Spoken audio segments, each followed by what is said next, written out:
तो अब OBC vote bank पर सभी की नजरें टिकी हुई हैं। सभी राजनीतिक दल इस वोट बैंक को अपने पाले में लाने की कोशिश में कर जुटा हुआ है। दरअसल आपको यहां पर यह भी बता दें कि ये एक ऐसा वर्ग है जो सबसे ज्यादा आबादी वाला वर्ग है और ऐसे में कोई भी इस वर्ग से दूर नहीं रहना चाहता और ना ही इस वर्ग को अपने से दूर रखना चाहता है।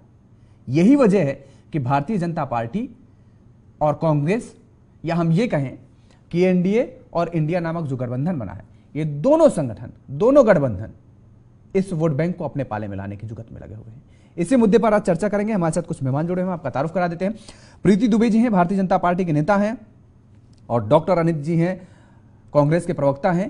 राधे श्याम जी हैं, ओबीसी राधे श्याम जी हैं, ओबीसी महासभा के नेता हैं और ओबीसी महासभा छत्तीसगढ़ से प्रदेश अध्यक्ष भी हैं। आप सभी मेहमानों का बहुत बहुत स्वागत है। प्रीति दुबे जी,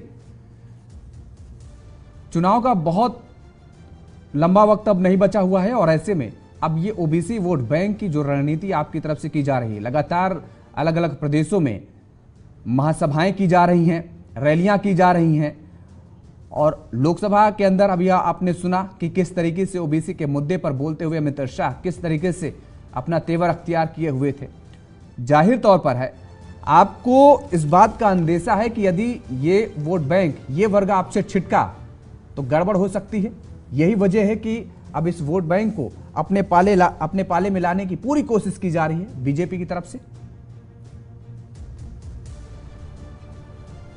सर, सबसे पहले तो जितने भी पैनल के सदस्य हैं उन सबको मेरा नमस्कार। और महिला आरक्षण बिल लोकसभा में पास हो गया है, उसकी तो सबसे पहले पूरे देश को बधाई दूंगी। और आज जो राजनीति हो रही है ओबीसी समाज की, पहले तो हमारे राजनीतिक तंत्र में ओबीसी समाज के लिए पहले ही आरक्षण के मुद्दे पे पूरा ख्याल रखा गया है। आज जहां आपने देखा कि अमित शाह जी का बयान देखा है और हमारे माननीय राष्ट्रीय अध्यक्ष नड्डा जी का बयान देखा है। पहली तो एक चीज है कि आज जो हम लोकसभा इलेक्शन में जा रहे हैं, यहाँ महिला आरक्षण बिल नई संसद और में पास हो रहा है, उसकी खुशी ना होते हुए जब आज तक भारत के संविधान को बांटा गया, भारत के संविधान के बाद में जो सनातन धर्म था उसको बांटा गया, सनातन धर्म के बाद में जो हमारा शिव शक्ति का प्रतीक है नारी और जो हमारे नर है, वो हमारे लिए, आप जब भी आबादी की बात करते हैं, आबादी ये नहीं है, हम तो हमेशा आबादी, हमारे अगर एक नारी ना हो तो सृजन ना हो, लेकिन उस नारी को भी आज सम्मान देने की जरूरत थी। तो उसमें भी आप लोगों ने, ये जितने भी विरोधी हैं, उन्होंने सोचा है कि उसमें भी किसी तरीके से नारियां बट जाए। लेकिन चलिए आप लोगों को ये बता रही हूँ कि 2024 में यही महिलाएं सबसे सशक्त रोल प्ले करने वाली है और सारे जाति धर्म को बताते हुए हम वोट करने वाले हैं। आज क्यों ये राजनीतिक दल हमें बांट रहे हैं, हम महिलाओं को बांट रहे हैं। आज सबसे ज्यादा शोषित और वंचित किया गया इन महिलाओं को, महिला ओबीसी थी, एससी थी, ये नहीं देखा। ठीक है प्रीति जी, ठीक है, आएंगे आपके पास आएंगे। हम केवल महिलाओं की बात नहीं कर रहे हैं, या केवल हम ओबीसी का जो आपने कहा कि महिलाओं को बांटने की बात की जा रही है अन्य राजनीतिक दलों की तरफ से, वो मांग दरअसल आपके नेताओं की तरफ से भी उठ रही है। आपके यहाँ जो सांसद हैं, आपके यहाँ जो सहयोगी गठबंधन है, उनकी तरफ से भी ये मांग उठ रही है। दूसरी बात हम ओबीसी वर्ग की बात कर रहे हैं, उसमें चाहे महिला हो या पुरुष हो, हम सभी ओबीसी वोटर की बात कर रहे हैं, जिसकी तरफ अब आपका भी झुकाव या अन्य राजनीतिक दल हैं उनका भी झुकाव, और बड़ी चिंता सता रही है अब इस वर्ग की। सर, चिंता तो विरोधियों को है। आज अगर विरोधियों में चिंता नहीं है तो आज इस मंच से बातचीत नहीं हो रही है। आज आप बताइए कि राजनीतिक दलों में हमेशा से ओबीसी समाज का बहुत बड़ा तबका रहा है। आज जितने भी हमारे यहाँ पे राजनेता हुए हैं, आज आपको उन्होंने भी बता दिया कि इतनी बड़ी संख्या में हमारे यहाँ पे ओबीसी के राजनेता है, हमारी इसमें तो कोई दिक्कत नहीं आ रही है। विरोधियों को क्यों टेंशन हो रही है? ठीक है, विरोधी टेंशन में है सर। डॉक्टर रणजीत सिंह जी, आप टेंशन में हैं और कैसे भारतीय जनता पार्टी की इस रणनीति का काट निकालेंगे?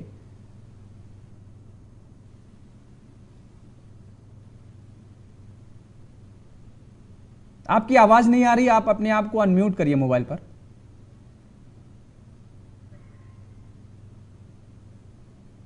हाँ योगेश जी, आवाज आ रही है अभी? बोलिए अब। हाँ योगेश जी, मैं आपके माध्यम से कहना चाहूंगा कि अभी आपने अपने टीजर में स्टार्टिंग में दिखाया कि किस तरीके से घोसी उपचुनाव के जो परिणाम रहे हैं, उन्होंने बीजेपी की रातों की नींद उड़ा दी है। योगेश जी, जिस तरीके से इंडिया गठबंधन बना है और जो हिंदी हार्टलैंड है, जिसमें उत्तर प्रदेश, बिहार, झारखंड, इन सारे राज्यों में जिस तरीके से ये गठबंधन मजबूती के साथ आया है, आपने उसका परिणाम उपचुनाव में भी देख लिया है। प्रधानमंत्री और उनकी पूरी टीम जितनी भी कोशिश करनी है कर ले, लेकिन जो ओबीसी समुदाय के खिलाफ सरकार लगातार काम कर रही है, वो हम अब सतह पर लाने की कोशिश कर रहे हैं। अभी आपने सही जिक्र किया कि ये जो समुदाय है वो बीजेपी के अंदर भी अलग थलग हो गया है। अभी आपने देखा होगा कि किस तरीके से उमा भारती जी ने अपना डिसेंट बाहर दिखा दिया है। ताज्जुब की बात यह है कि जिस तरीके से पूरे सरकार को गवर्न करने के लिए जो सेक्रेटरीज होते हैं, जो हाई लेवल सेक्रेटरीज हैं, जो सीनियर मोस्ट आईएएस होते हैं हिंदुस्तान में, उसमें 90 की जो फोर्स में सिर्फ 3 ही ऐसे व्यक्ति हैं जो ओबीसी समुदाय से हैं। नहीं तो उसका तो उन्होंने आंकड़ा भी बता दिया कि भाई समुदाय की भागीदारी 90-92 में सरकार किसकी थी, जो तो सीनियरिटी के आधार पर सचिव बनते हैं, तो आप भी जानते हैं, हम भी जानते हैं। जी योगेश जी, ये बताइए कि आज के बाद से ऐसी स्थिति कभी और रही है क्या? आप बताइए कि कब कौन सी सरकार में 90 सेक्रेटरीज में सिर्फ महज 3-4% से भी कम लोग इस समय ओबीसी समुदाय, जिनका हिंदुस्तान में औसतन 50 से 60% की आबादी जिनकी हो, उनको सिर्फ आप 4% की जगह दी हो जो सीनियर मोस्ट आईएएस में हो।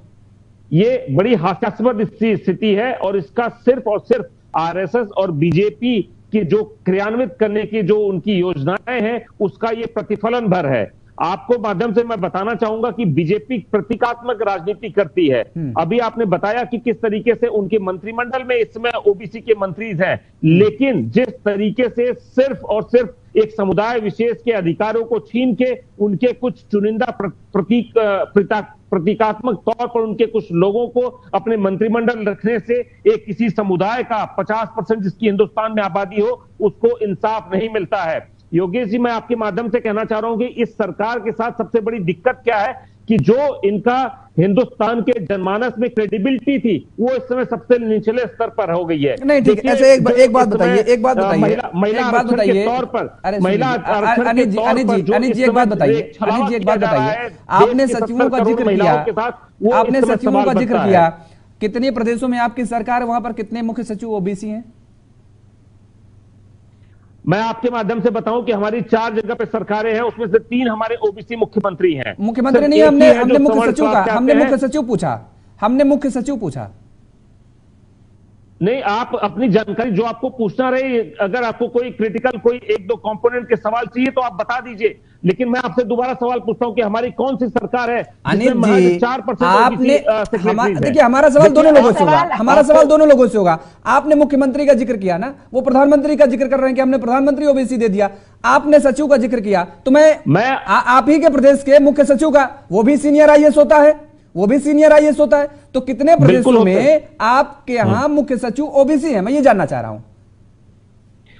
योगेश जी, अगर आपको कोई पिन पॉइंट सवाल, आपको क्या लगता है कि हम सारे डेटाबेस के साथ बैठे हुए हैं, आप किसी कंप्यूटर से बात नहीं कर रहे हैं? नहीं, बैठना चाहिए, तब तो बैठना चाहिए। अगर ये हॉट टॉपिक है, ये हॉट टॉपिक है, क्या बात कर रहे हैं अनिल सिंह जी, ये आपकी गलती है, ये हॉट टॉपिक है। आपके यहाँ सचिवों की बात हो रही है, आपके नेता ने सदन के अंदर सचिव का मुद्दा उठाया और आप कह रहे हैं कि आपके पास डेटा नहीं है। 4 राज्यों में आप, 4 राज्यों में सरकार है आपकी पार्टी की, और उसमें भी आप कह रहे हैं कि आप कंप्यूटर नहीं है। 4 राज्यों में आपकी सरकार है, मैं 4 राज्यों में, और मुख्य सचिव 4 राज्यों में कौन से हैं, कौन ओबीसी है, आपके पास ये डेटा नहीं है। आप देख लीजिए, सर्च कर लीजिए। चलिए आपको समय देते हैं, अनिल जी आपको समय देते हैं, आपके पास मोबाइल होगा, आप सर्च कर लीजिए गूगल पे। योगेश जी, आप 1 मिनट मेरी बात तो सुनिए, आप सुनते ही नहीं है। हाँ बोलिए। आप लगातार आपके सवाल मैंने सुन लिया, आप मेरा जवाब सुन लीजिए। हाँ, बोलिए। आपके पास कंप्यूटर का डेटाबेस सब कुछ लेके आप बैठे हुए हैं, आपने रिसर्च करी होगी अपने इस प्रोग्राम को कंडक्ट करने के लिए। आप बताइए कि हमारी कौन सी राज्य सरकारें हैं जिसमें महज 4% ओबीसी सेक्रेटरीज हैं? आप बताइए। हमारे मिनिमम अगर ओबीसी सेक्रेटरीज होंगे किसी भी राज्य सरकारों में तो वो भी 20% के आसपास है। आप रिसर्च करके बताइए, आपके पास कंप्यूटर रखा हुआ है। आप मुझे पिन पॉइंट सवाल बता दिए कभी कि आप क्या पूछने वाले हैं। मैं तो आपको मौका दे रहा हूं, आपके माध्यम मैं से तो आपको मौका दे रहा हूं अनिल जी, मैं आपको मौका दे रहा हूं, मैं तो कह रहा हूं। नहीं, मैं आपको मौका दे रहा हूं। हाँ। मैं आपको मौका दे रहा हूं। आप बताइए कि हमारे किन राज्य सरकार में सेक्रेटरीज की संख्या 10, 15, 20% से कम है। अनिल जी, अगर यह भी बताना होता, अगर यह भी बताना होता तो आप मेरी जगह होते, मैं आपकी जगह होता। अगर यही बताना मुझे होता तो आप मेरी जगह इस चेयर पे बैठे होते और जहां पर आप बैठे वहां पर मैं बैठा होता। मैंने आपको इसलिए बुलाया है सवाल पूछने के लिए, सवाल के जवाब लेने के लिए मैंने आपको बुलाया है। आपसे सवाल पूछने के लिए मैंने आपको नहीं बुलाया है। और अगर आप नहीं बैठे तैयारी के साथ तो ये आपकी गलती है। आपको पूरी तैयारी के साथ परिचर्चा में आना चाहिए, चर्चा में आना चाहिए था। ये आपकी गलती है। आपको सवाल पूछने के लिए अनिल जी आने बैठाया। आप सारा डेटाबेस रखते हैं। आपको मैंने सवाल पूछने के लिए नहीं बुलाया, आपको मैंने जवाब देने के लिए बुलाया है और आपको जवाब देना पड़ेगा, ठीक है? आपको जवाब देना पड़ेगा अनिल जी। आपको सवाल पूछने के लिए नहीं बुलाया मैंने। चलिए ठीक है, आएंगे आप। आपका लहजा तो सही नहीं, लहजा मेरा बिल्कुल ठीक है अनिल जी, लहजा मेरा बिल्कुल ठीक है। आप सुनिए, नहीं, आप मुझसे सवाल थोड़े ना पूछने के लिए मैंने बुलाया कि आप आइए मुझसे सवाल पूछिए। लेकिन जिस तरीके का लहजा आपका है, नहीं, मेरा बिल्कुल लहजा सही है। आप लहजे पे मत जाइए, ठीक है? आएंगे आपके पास, दोबारा आएंगे। नहीं, बिल्कुल। ओबीसी राधेश्याम जी, ओबीसी को लेकर के इतना हंगामा कटा हुआ है, सब अपने आप को अपना हितैषी बताने की कोशिश कर रहे हैं। और अगर हम पिछले चुनावों का जिक्र करें 1996 के बाद से 2019 तक का, तो जो वोट बैंक का जो प्रतिशत था उसमें भी बड़ा परिवर्तन देखने को मिला है। बीजेपी का 1996 में 19% जो है ओबीसी वोट बैंक बीजेपी के पास गया था, 19%, कांग्रेस के पास गया था 25%, और जो क्षेत्रीय दल हैं उनके पास 49% ये वोट बैंक गया था। और 2014 में अगर इसका जिक्र करें तो बीजेपी के पास 19 से बढ़कर 22% हो गया, कांग्रेस के पास 25 से घटकर 24% हो गया, और क्षेत्रीय दलों के पास घटकर 49 से 42% हो गया। और 2019 में एक बड़ी जंप की भारतीय जनता पार्टी ने, भारतीय जनता पार्टी के खाते में यही वोट बैंक जो गया वो 44% हो गया, और कांग्रेस के खाते में काफी गिरावट देखने को मिली, 15% आई, और क्षेत्रीय दलों में 27% बचा। लेकिन क्या लगता है, क्योंकि आप ओबीसी वर्ग से एक नेता भी हैं, छत्तीसगढ़ के प्रदेश अध्यक्ष हैं, ओबीसी वर्ग को प्रतिनिधित्व करते हैं आप, ये वोट बैंक किधर जाता नजर आ रहा है? आपका असली हितैषी कौन है, आपको क्या लगता है? जी, बहुत बहुत धन्यवाद आदरणीय योगेश जी। आपने मुझे पूछा, मैं सभी पैनल के साथियों को नमस्कार करता हूं और जय ओबीसी जय संविधान करता हूं। देखिए, आजादी के शानदार 76 साल, ओबीसी का हुआ है बुरा हाल। इसके लिए जवाबदार कौन? जवाब दे आजादी के बाद से अब तक केंद्र में रहे सरकार। इसके लिए सभी सरकारें, जितने भी सरकारें केंद्र में रहे, वो ओबीसी के पिछड़ेपन का जवाब वही दे सकते हैं, क्योंकि ओबीसी के साथ हमेशा से छला हुआ है। इस देश का विश्व का सबसे बड़ा लोकतांत्रिक देश भारत देश है, और यहाँ का आधे से ज्यादा आबादी ओबीसी समुदाय का है। और हमारी जनगणना नहीं हो रही है आजाद भारत में। मैं जनगणना से लेता हूं, आपको जनगणना से लेता हूं, और जो बीजेपी के और कांग्रेस के नेता आज बाइट कर रहे हैं, आज लोकसभा में महिला आरक्षण जो 33% का था, सर्वसम्मति से ध्वनिमत से पारित किया गया है और राज्यसभा में आज किया गया। ये बहुत बढ़िया स्वागत है, पूरे भारत देश के लिए महिलाओं का बड़ा सम्मान है, हम इसका स्वागत करते हैं। लेकिन इस देश का आधे से आधा आबादी महिलाओं का है, तो हम चाहते हैं 33% क्यों? अगर देना ही है तो आप 50% क्यों नहीं देते? दूसरी बात यह है कि जो ओबीसी के साथ अभी तक राजनीतिक पार्टी के लोग खेल खेलते रहे हैं, खेल इस प्रकार खेलते हैं कि जब जब चुनाव आता है तो ओबीसी इनको याद आता है। जैसे ही इन लोग सत्ता में पहुंचते हैं, ओबीसी को भूल जाते हैं, और ओबीसी इस बड़े समुदाय को, देश का सबसे बड़ा समुदाय है, और उसको भीख की तरह अपने अधिकारों को मांगना पड़ता है। आज हम देखते हैं कि आज भारत देश में ओबीसी का प्रधानमंत्री है, ये सब लोग कह रहे हैं, मैं भी गर्व के साथ कहता हूं कि ओबीसी का प्रधानमंत्री है। लेकिन सवाल ये उठता है, जब गुलाम भारत में ओबीसी की जाति आधारित जनगणना हो सकती थी, तो आजाद भारत में क्यों नहीं हो सकता?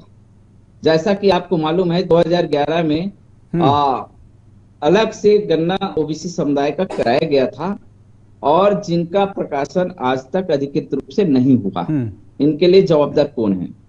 दूसरी बात ये आती है कि हर 10 साल में जनगणना होती है, वो 2021 में हो जाना चाहिए था, लेकिन 2 साल व्यतीत होने के बाद भी आज तक लंबित है।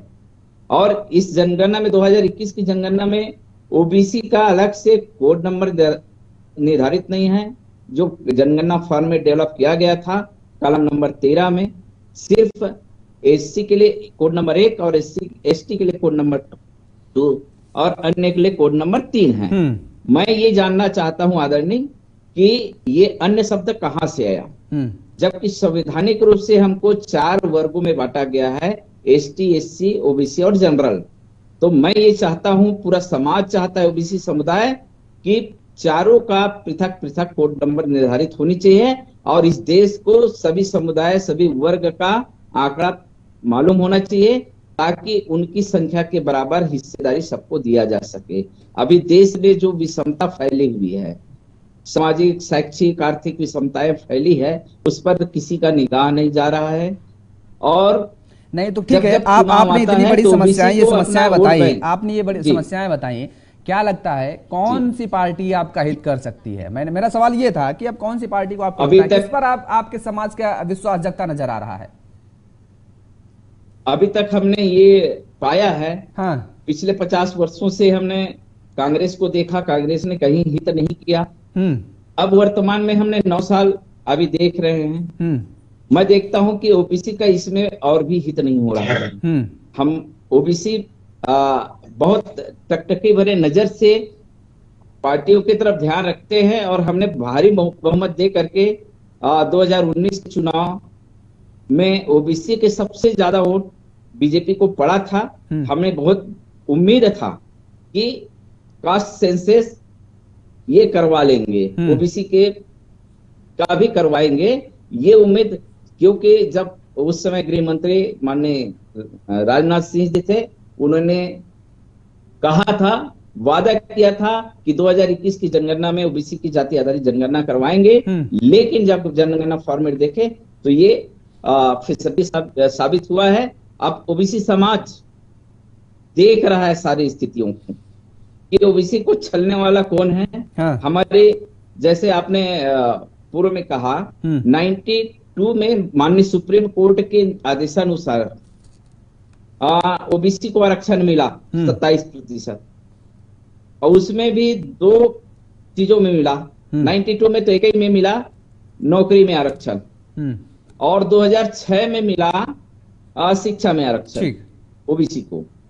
लेकिन ये बहुत सारे असंवैधानिक बाउंडेशन के साथ मिला। जैसा कि मैं आपको बता दूं, क्रीमी लेयर का बाउंडेशन लाया, संविधान में कहीं उल्लेख नहीं कि क्रीमी लेयर के साथ केवल ओबीसी जाति को ही, ओबीसी वर्ग को ही, यहाँ पर तो यही क्रीमी लेयर के साथ। सवाल यहाँ पर ये आपने इतनी सारी समस्याएं, आर्थिक, शैक्षिक, सारी समस्याएं आपने गिना दी, लेकिन जब चुनाव का वक्त होता है, जब ताबड़तोड़ रैलियां होती हैं, तो उस दौरान तो ये सब मुद्दे धरे के धरे रह जाते हैं। उस समय तो केवल जातिवाद या फिर धर्म संप्रदाय यही सब देखा जाता है। उस समय ये मुद्दे कहाँ, और ना किसी समाज का कोई व्यक्ति या कोई नेता इन मुद्दों को याद दिलाता है। आपके भी समाज के तो केंद्र में भी लोग बैठे हुए हैं, या अन्य राज्यों में जो सरकार है, जहां पर कांग्रेस की है या अन्य पार्टियों की है, वहां पर भी आपके नेता मंत्री हैं, नेता हैं, सब हैं आपके समुदाय के।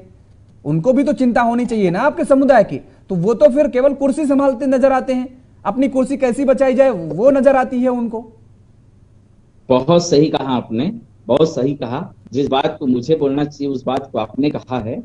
वास्तव में हम लोग अपने समाज, अपने वर्ग का समझ करके बहुत बड़ी भूल करते हैं। आज तक यही भूल करते आए हैं लेकिन अब ओबीसी जाग चुका है। चलिए। ओबीसी महासभा पूरे देश भर में लगभग 22 राज्यों में रन कर रही है। सारे जगहों में हमारे ओबीसी महासभा अपने मतदाताओं को समझाने के मूड में है और हम गांव-गांव जाकर, चलिए, आप गांव-गांव जाकर के आप लोगों को जागरूक करने का काम कर रहे हैं। आप ओबीसी महासभा के प्रदेश अध्यक्ष भी हैं और आप अपने आप को कह रहे हैं कि अब जाग गए, लेकिन देखने वाली बात ये होगी कि फिर वो वक्त जब आएगा, जब रैलियों का वक्त आएगा और जब मतदान का वक्त आएगा, तो फिर क्या वास्तव में जाग जाएंगे, जाग पाएंगे या जगा पाएंगे आप अपने समुदाय के लोगों को, या फिर वही एक बार फिर से जैसे हर बार मतदान होता है उसी तरह होता नजर आएगा।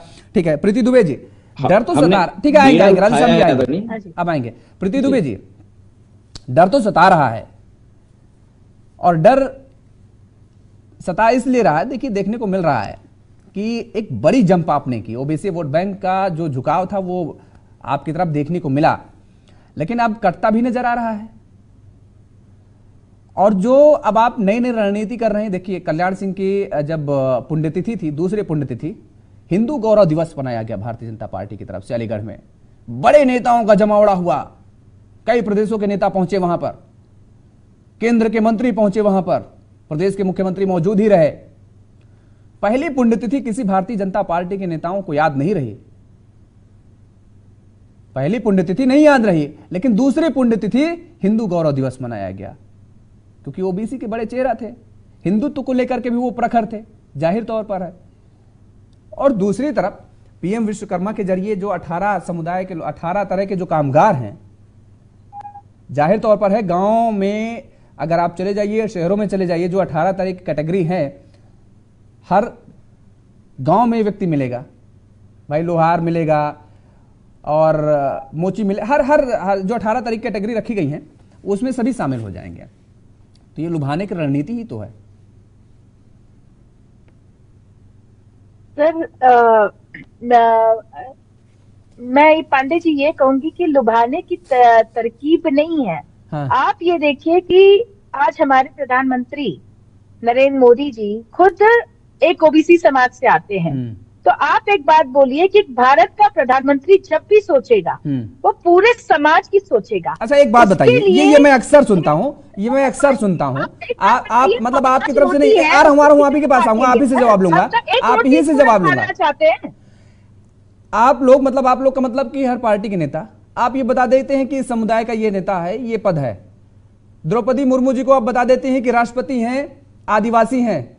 आप हमें ये बता दीजिए कि उनके राष्ट्रपति बनने के बाद कितने आदिवासियों का फायदा हुआ, कितनी आदिवासी महिलाओं को उनके हक की बात की गई, जरा मुझे ये बता दीजिए। जब चुप, एक सेकंड में जाइए, आंकड़े के साथ आप बात कीजिएगा प्रीति जी, बिल्कुल आंकड़े के साथ, फैक्ट के साथ बात कीजिएगा। या द्रौपदी मुर्मू जी ने जब से राष्ट्रपति बनी, देखिए हाँ। देखिए आप पहले तो जैसा आपने बोला हाँ। कि सबसे बड़ा चेंज ये आया है कि हमारे यहाँ पे कांग्रेस के जमाने से सबसे बड़ी सशक्त नेत्री जो थी हमारे यहाँ पे इंदिरा गांधी जी थी, उन्होंने कभी महिला बिल नहीं ले आ पाई, ठीक है। इसके बाद में हमारे यहाँ पे कांग्रेस की और भी राष्ट्रपति आई हैं और कांग्रेस की हमारी सोनिया गांधी भी रही है, उन्होंने महिला बिल नहीं ला पाए। आज अगर राष्ट्रपति जी, आज आप बोल रहे हैं कि वो उस जाति की है, हम जाति से बात नहीं कर रहे हैं। सबसे बड़ा चीज है कि पूरे भारत की 33% महिलाओं को आज मुर्मू जी के राष्ट्रपति बनने के बाद में रिजर्वेशन बिल, तो महिला राष्ट्रपति तो कांग्रेस ने भी बनाया था। आप ये सोचिए, नहीं, महिला राष्ट्रपति तो कांग्रेस ने भी बनाया था, महिला प्रधानमंत्री तो कांग्रेस ने भी दी थी। एक सेकंड रुक जाइए प्रीति जी, महिलाओं के उत्थान का आप बात कर रही हैं। अभी ओबीसी समाज के अध्यक्ष जी ने हाँ। सर आंकड़े के साथ बात कर रही हूँ, उनके ही आंकड़े बता रही हूँ। उन्होंने क्या कहा कि 76 साल का हम लोग अमृत महोत्सव मना रहे हैं, ठीक है। हमने 9 साल हमारी सरकार आज आई है और 9 साल के अंदर आप देख रहे हैं कि कितने बिल पास कर दिए, लेकिन जिन लोगों को इन्होंने 65 साल तक दिया था उसमें आप लोगों ने क्या 9 साल कहां तक आप थे? नहीं 9 साल अभी तक आपके 2014 के, सुनिए प्रीति जी, 2014 के घोषणा पत्र में भी ये मुद्दा आपका था, 2014 के बाद आप क्यों नहीं लेकर के आई? ठीक है चलिए, एक पंचवर्षी बीत गई, 2019 के घोषणा पत्र में फिर आपका ये मुद्दा था कि महिलाओं को आरक्षण दिया जाएगा, उसके बाद आप क्यों नहीं लेकर के आई? भाई मतलब आप ये कहना चाह रही हैं कि पहले आप मुझे, महिलाओं से कहना चाह रही हैं पहले आप मुझे मतदान दीजिए, एक बार फिर से मुझे प्रधानमंत्री बनाइए, एक बार फिर से मुझे सरकार पे बैठा लिए, तब हम आपको आरक्षण देंगे। ये लॉलीपॉप आप पकड़ा रही हैं उन्हें। 9 साल आप थी सरकार में, आपने क्या काम किया बताइए? नहीं, 9 साल में आपने क्यों नहीं इस बिल को लेकर के आई सदन के अंदर? सदन के अंदर आप इस बिल को 9 साल के अंदर क्यों नहीं लेकर के आई? बहुत सीधा सवाल है, जवाब दीजिए। मोदी जी ने पूरे भारत की चिंता की है, मोदी जी ने पूरे भारत की चिंता की है। आज भारत कहां से कहां, प्रीति दुबे जी, आप इधर उधर भटक रही हैं, आप इधर उधर भटक रही हैं। आप सदन पहुंचती हैं, मैं सदन आता हूं तो आप सीधे जंप कर जाती हैं अंतर्राष्ट्रीय मुद्दे पर। आपने इस बिल का जिक्र किया, आपने इस बिल का जिक्र किया। मैं पूछता हूं आपसे, वो कांग्रेस से मैं पूछूंगा जो आपका सवाल है, लेकिन मेरा भी सवाल है, यहां पर जनता भी पूछ रही है, ये जनता पूछ रही है, महिलाएं भी पूछ रही हैं कि 9 साल सरकार कहां थी, 9 साल पटल पर क्यों नहीं रखा गया ये बिल? और उसके बाद अगर बिल रखा गया, 9 साल काम कर रही थी, 9 साल जो 65 साल में काम नहीं हुआ था, से उसको अब रिपेयर करने के बाद उसका मकान बनाने चलिए। भारत कहां से कहां पहुंच गया है सर? अपना मकान बनाने में भी समय लगता है, अनिल जी जवाब दीजिए। दूसरों की गलतियां साफ करने में भी समय लगा, 5 साल तो उसमें चले गए सर। अनिल जी जवाब दीजिए। नई व्यवस्था बनाने में चली गई। ठीक है, भारत कहां से कहां पहुंच गया? 80 करोड़ लोग आज भी भूखों से मर रहे हैं ना, उन्हें राशन फ्री में देना पड़ रहा है, 5 किलो राशन देना पड़ रहा है ना। भारत कहां से कहां पहुंच गया? आज भी इस भारत की, आज भी इस भारत, अरे कोविड अब कहां मैडम? आप बता दीजिए, आप जहां भी रहती हैं, आप एक तस्वीर मुझे भेज दीजिए, आप अपने घर की तस्वीर भेज दीजिए। अगर आपके घर में कोई मास्क लगा के निकलता हो, अगर आपका घर में कोई सोशल डिस्टेंसिंग का पालन करता हो, आप क्या बात कर रही हैं? मुझे तो कोई तस्वीर नजर नहीं आती, ना मेरे घर में नजर आती है, ना मुझे बाजार में नजर आती है। अब कहां कोविड है? और आज भी मुझे 5 किलो राशन देना पड़ रहा है। आज मैं भी गाँव जाके आती हूँ सर, गाँव की महिला इतनी खुश है कि पूछिए मत। ठीक है, उस पर भी कभी डिस्कस कर लेंगे, प्रीति जी आपको बुलाएंगे, उस पर भी कभी डिस्कस कर लेंगे क्या हालात है जो आप अमेरिका से तुलना कर रही है, उस पर भी कभी डिस्कस कर लेंगे। ठीक है, अनिल जी जवाब दीजिए आप। योगेश जी आवाज आ रही है अभी आपको? बोलिए आप। योगेश जी देखिए, 1974 में पहली बार एक आयोग बनाया जाता है जब महिला आरक्षण की गुजारिश करी जाती है, और 1989 में पहली बार कोई एक सरकार, राजीव गांधी की सरकार ने हिंदुस्तान में हजारों हजार महिलाओं को एक रिप्रेजेंटेशन देने का काम किया था पहली बार। उसके बाद क्योंकि राजीव गांधी के बाद से किसी भी सरकार को पूर्ण बहुमत की सरकार नहीं मिली थी, और जब 2014 में आपने सही सवाल पूछा है कि मोदी साहब को पूर्ण बहुमत की सरकार मिली थी, तो आज मैं सवाल सही पूछता हूं, लेकिन जिससे पूछता हूं उसको बुरा लग जाता है। बिल्कुल फ्रैग एंड पर आपको महिला आरक्षण को कुछ कंडीशन और राइडर के साथ लाने की क्या जरूरत थी? सवाल ये बनता है। आपको इसको सेंसस से जोड़ने की क्या जरूरत थी? आपको इसको डीलिमिटेशन कमेटी के साथ जोड़ने की क्या जरूरत थी? ये सवाल बनता है कि आज अब जब 2023 में महिला आरक्षण बिल को आप पास कर रहे हैं, जिसका इंप्लीमेंटेशन 2039 के चुनाव में होगा। देखिए, दूरदर्शी लोगों को तो हमने बहुत देखा था सरकारों में, लेकिन इस तरीके की दूरदर्शिता जिसमें महिलाओं के अधिकार को अनायास ही 16 साल आगे ढकेल दिया जाए, ये गौर करने वाली बात है। योगेश जी, मैं आपके माध्यम से, अभी आप पूछ रहे थे कि कौन कौन है प्रिंसिपल सेक्रेटरी। देखिए, राजस्थान और छत्तीसगढ़, वहां दोनों के जो प्रिंसिपल सेक्रेटरी हैं, एक वहां पे आरपी मंडल जी हैं जो कि छत्तीसगढ़ में हैं, वो ओबीसी समुदाय से आते हैं, और जो एससी समुदाय से आते हैं, जो राजस्थान के पीएस इस समय उनका नाम रांका है, नवनीत रांका। मुझे लगता है राजस्थान का जो, मुझे लगता है अगर मैं गलत नहीं हूं, राजस्थान के जो मुख्य सचिव हैं वो उषा शर्मा जी हैं शायद, अगर मैं गलत नहीं हूं तो। राजस्थान के जो मुख्य सचिव हैं उषा शर्मा जी हैं, अगर मैं गलत नहीं हूं तो। चीफ सेक्रेटरी की बात कर रहा हूं, मैं प्रिंसिपल सेक्रेटरी की बात। मैं चीफ सेक्रेटरी की बात, प्रिंसिपल सेक्रेटरी बहुत होते हैं, चीफ सेक्रेटरी एक होता है।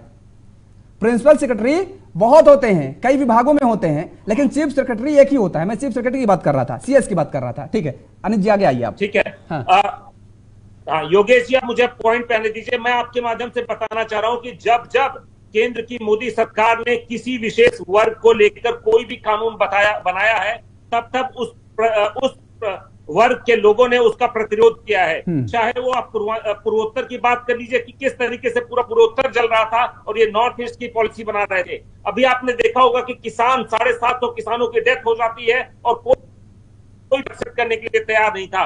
उसी तरीके से ये जो महिला का आरक्षण का बिल है उसी तरीके से एक फेक बिल साबित होगा, क्योंकि इसमें जो प्रावधान किए गए हैं उस प्रावधान के तहत अगले 15 सालों तक भी महिला आरक्षण बिल धरातल पर नहीं आ पाएगा। मैं आपके माध्यम से बताना चाहता हूं तरीके से इसमें राइडर ऐड किया गया है। आपने कभी नहीं सुना होगा कि संसद के माध्यम से या सुप्रीम कोर्ट के माध्यम से कभी भी कोई रिजर्वेशन का को लाया गया है कानून के तहत तो उसको इम्प्लीमेंटेशन करने के लिए 15 साल का वेटिंग पीरियड हो।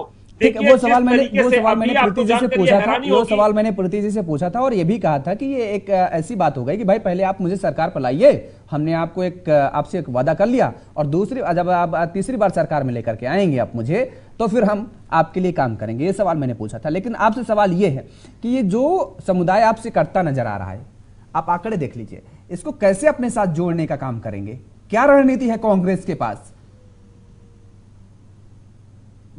योगेश जी देखिए, कोई भी समुदाय, अभी आपने पिछले 2014 और 2019 की बात करी है, ये स्टैटिक फिगर है।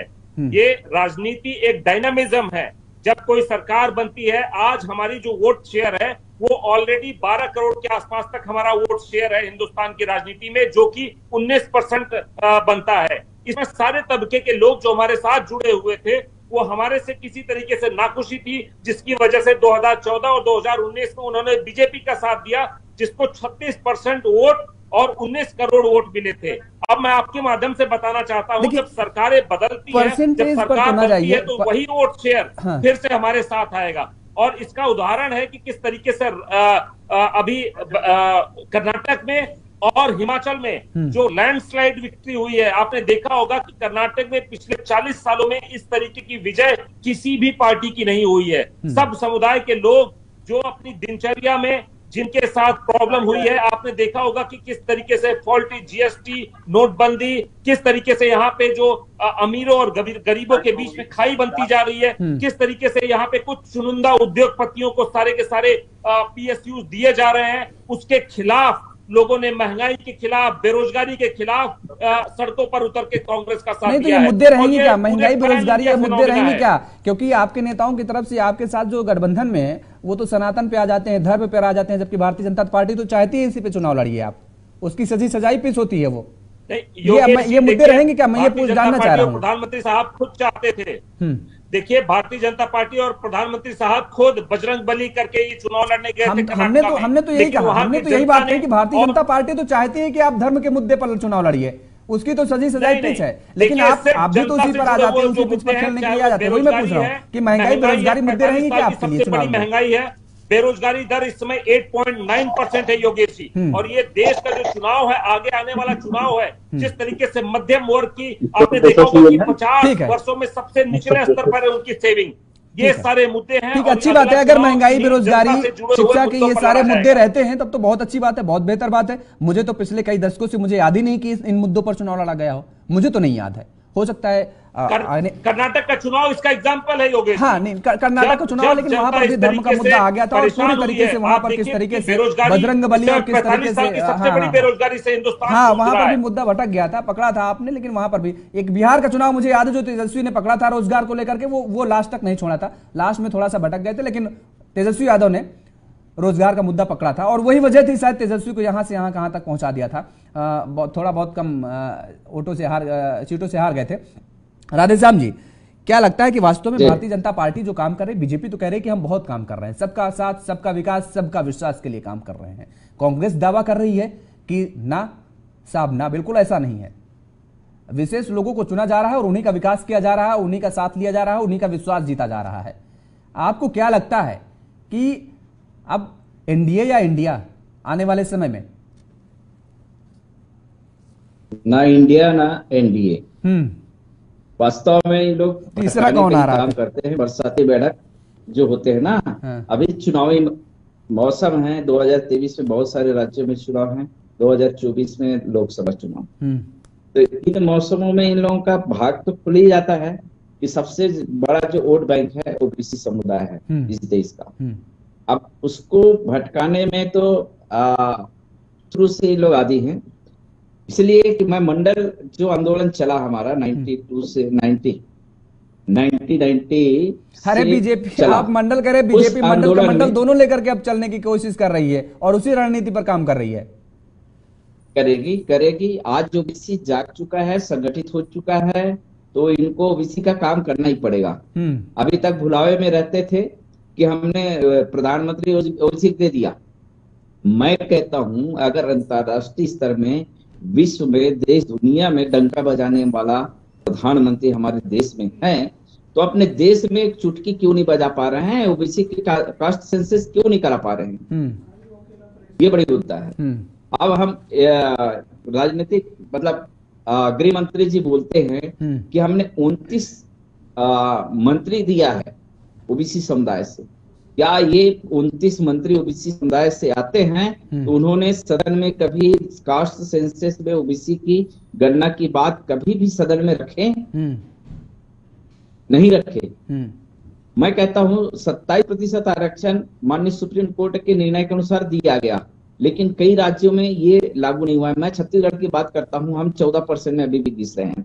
आपको बता दूं, बहुत सारे वैकेंसियों में हमको बराबर 14% नहीं मिलता, लेकिन जब ईडब्ल्यूएस आरक्षण लागू किए, अभी एक दिल्ली पुलिस का निकला है, उसमें काफी अंतर।